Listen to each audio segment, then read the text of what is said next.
بسم اللہ الرحمن الرحیم۔ معزز صارفین، السلام علیکم ورحمۃ اللہ وبرکاتہ۔ امید کرتا ہوں سب دوست خیر و عافیت سے ہوں گے۔ آج کی میری ویڈیو کا ٹاپک ہے بے دین کو دیندار بنانے کا ایک عجیب فاروقی نسخہ۔ ابن کثیر نے ابن ابی حاتم کی سند سے نقل کیا ہے کہ اہل شام میں سے ایک بڑا بارعب قومی آدمی تھا اور فاروق اعظم رضی اللہ تعالی عنہ کے پاس آیا کرتا تھا۔ کچھ عرصہ تک وہ نہ آیا تو فاروق اعظم رضی اللہ تعالی عنہ نے لوگوں سے اس کا حال پوچھا۔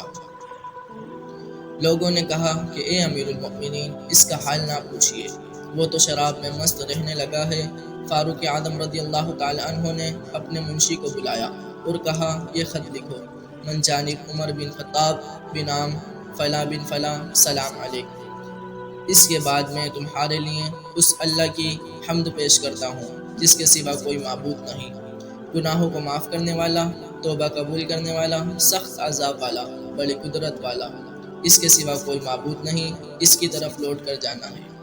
پھر حاضرین مجلس سے کہا کہ سب مل کر اس کے لیے دعا کرو کہ اللہ تعالیٰ اس کے قلب کو پھیر دے اور اس کی توبہ قبول فرمائے۔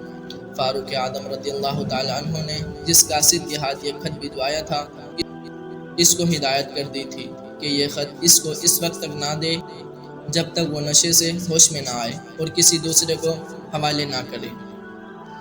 جب اس کے پاس حضرت فاروق اعظم رضی اللہ تعالی عنہ کا یہ خط پہنچا اور اس نے پڑھا تو بار بار ان کلمات کو پڑھتا اور غور کرتا رہا کہ اس میں مجھے سزا سے بھی ڈرایا گیا ہے اور معاف کرنے کا بھی وعدہ کیا ہے۔ پھر رونے لگا اور شراب نوشی سے باز آ گیا اور ایسی توبہ کی کہ پھر اس کے پاس ہی نہ گیا۔